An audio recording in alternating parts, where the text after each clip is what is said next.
Also in a recent report, they also do research. They report alcohol is the most troublesome. Yes. Compared to many others, even compared to drugs. Yes. Alcohol is worse than drugs to make people become the worst of themselves. It brings out the worst in people when they are drunk. Yes, Master. And drunken driving also kills a lot on the road. And they go to jail and all that. Yes, Master. Or beating people or killing people when drunk and don't even remember. Or remember, but it's too late. Yeah, when people are drunk, they don't remember anything. They do anything. At that time, the inhibiting nature or the moral standard that they have known is all gone. They're completely free of anything, good or bad. Yes, Master. They have no fear, no rational thinking, no reason, no logic. Nothing appeals to them. They just do anything and don't feel any responsible remorse or kind of consideration, nothing. Right. Too drunk. The brain is dead at that time. Yes. Yes, Master. Yeah. And all the organs and all the nerves are controlled by alcohol. Alcohol frees you from all kinds of conscience, moral, consideration, love, hate, anything. So anybody touches you, you just give him back a piece of your punch and then kill people or injure yourself by falling down, whatever. They say alcohol is the worst thing of all the harmful substances, including drugs and other stuff. Yes, Master. Yes, Master. A new startling study comparing the damage alcohol does to your brain versus marijuana. What they found was that drinking alcohol was associated with long-term changes in the structure of both gray and white matter of the brain. Now, this seems to indicate that alcohol may actually be worse for your brain than smoking marijuana. There is one drug you won't see on there, even though it is a hell of a lot more dangerous than pot or even cocaine. It's alcohol. The thing about alcohol is it's really bad for you, lethally bad for you. The Centers for Disease Control and Prevention say there are 88,000 deaths each year attributable to alcohol. About 25,000 of them are just direct overdoses. Then there's all the other nasty stuff alcohol leads to. It's a big contributor to violence, to crime, to addiction. It breaks up families. It gives people cancer. It gives them liver failure. We pulled together an expert panel and we used this new technique called multi-criteria decision analysis. And that looks at all the kinds of harms that a drug can do, from whether it can kill you when you take it to whether it actually causes environmental problems. We discovered there were 16 separate harms, and we ranked all the drugs on those harms, and then we weighted the harms. And amazingly, out of that, to my surprise, alcohol came top.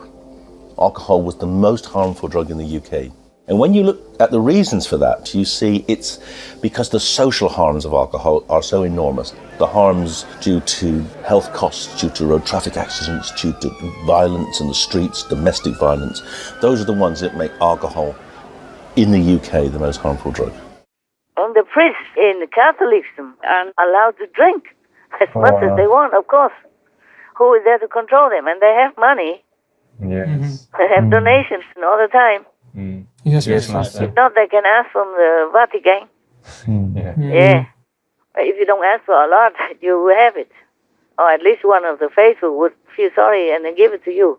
They don't even know what you're doing with it. They think you give it to the poor or do something holy and sacred with that money. You see, they trust you. They give it to you. Yes, Master. Yes, And then you Master. can go and drink and whatever. And after you're drunk, you know nothing anymore. Yeah. But these priests, they are not doing it when they're drunk only. It doesn't seem like that only. Yes. They just did it because they want to. Because they have this satanic tendency within them or are being affected by others, influenced by other priests. If he can do it, you can. Yes, Master. Just like if you're with good people, you become good. If you're with bad people, you become bad. Right, Master. They say, tell me who your friends are, then I know who you are. Yeah, in Vietnam we say gần mực thì đen, gần đèn thì sáng. If you are messing with the ink, then you become blackened. Huh? Yes. If you're near under the light, then you can see everything clearly. It's just a parable, Yes, Master. meaning you should choose wisely your company, your friends. That's right. I'm done with that question. Yes, Master. Yes, Thank Master. you. Have I answered completely? Oh, yes, very complete. Okay. I could never talk enough about all these things. But just let it be that for now. Yes, Master. Because I'm boiling inside. Whenever I think of that, I have to shut it down in order to work. But whenever I'm not working, I cannot bear it. The pain is terrible. I'm feeling also frustrated, like useless, helpless. I cannot rescue these children.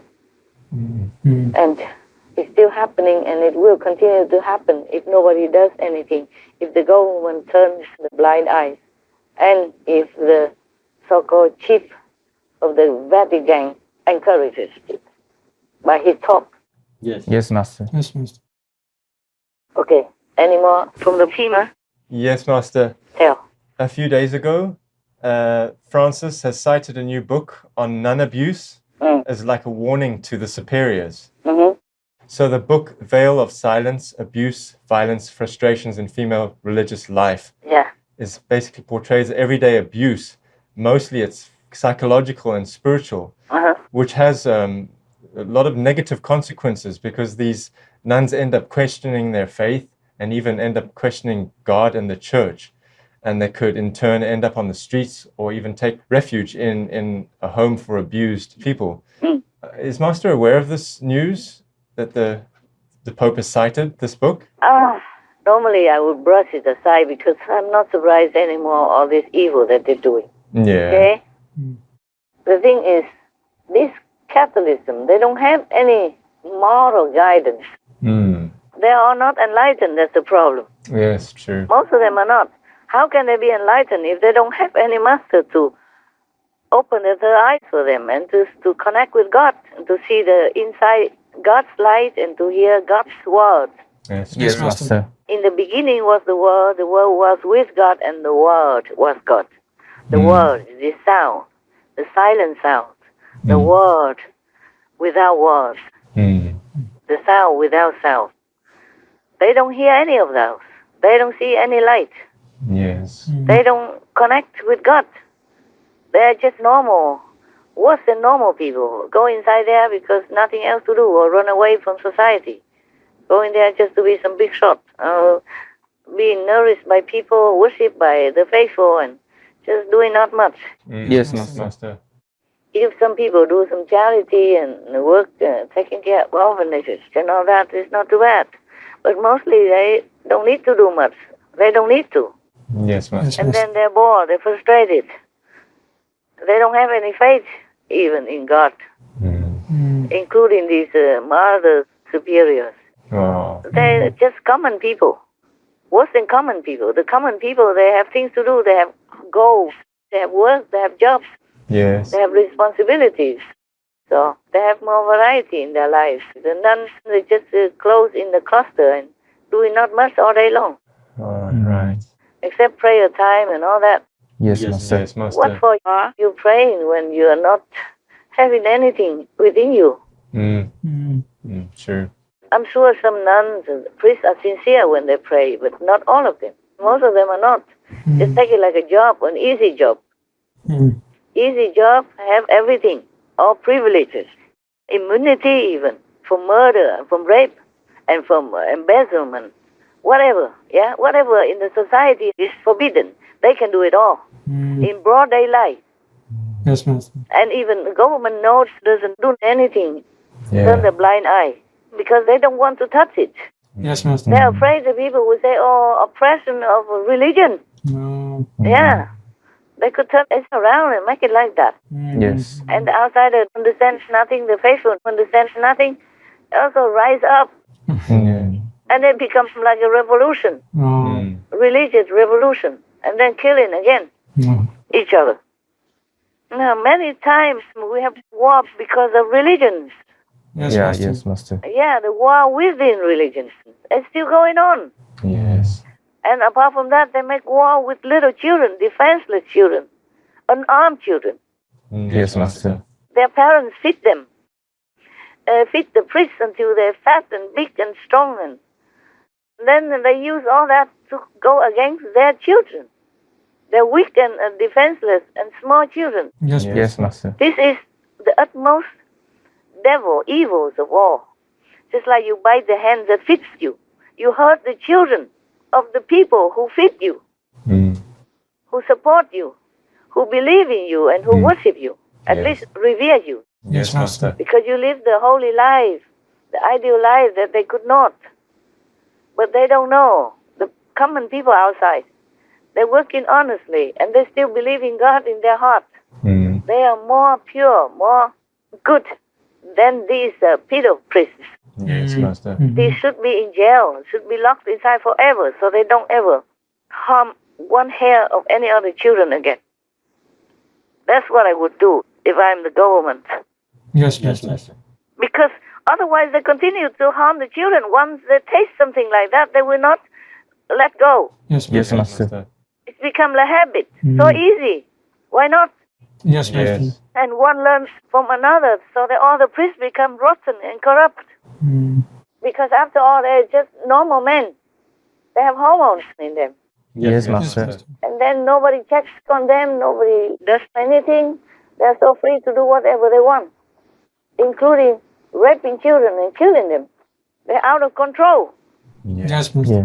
All these priests must be cast out of society or imprisoned to prevent more harm to the children. My God. Yes. Yes, Government has to protect the children because the children are their citizens.